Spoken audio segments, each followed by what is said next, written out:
We all like to hear stories, right? There's an interesting story behind the discovery of X-rays.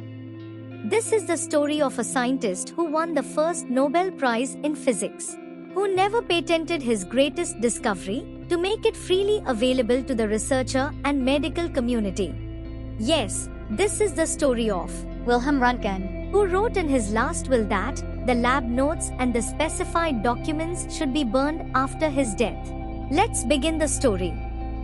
One day in Germany, he was doing an experiment with electron beams passing through a vacuum tube, which is also called as Crookes tube, in a dark room.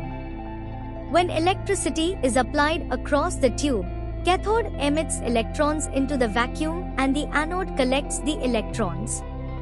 When the high-energy electron beam hits the metal electrode, it releases extra energy. Wilhem covered it with black paper to block the glow of discharge inside the tube. He noticed a faint green glow from a fluorescent screen about 1 meter away. He found that some invisible rays coming from the tube were passing through the black paper. The curious scientist placed a black cardboard between the screen and the tube and then placed a book of 1,000 pages. But the glow still remained.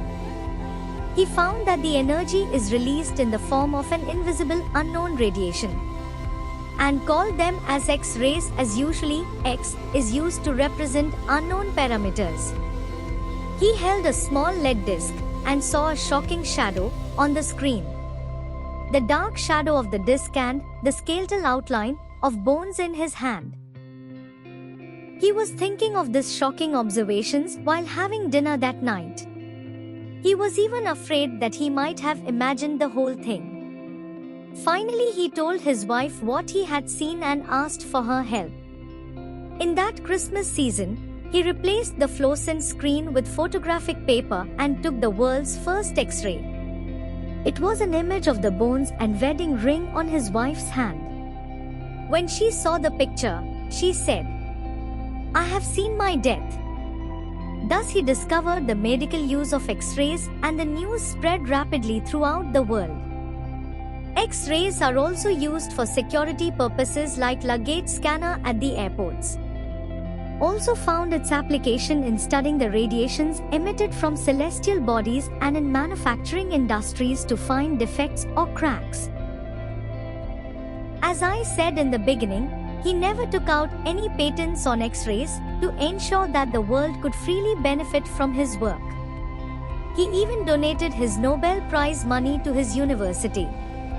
He loved working by himself and built the instruments whenever possible all by himself.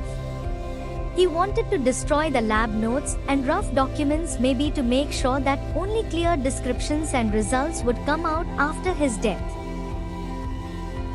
This is the story of one of the greatest inventions. Please like, share and subscribe to the channel for more such interesting and informative videos.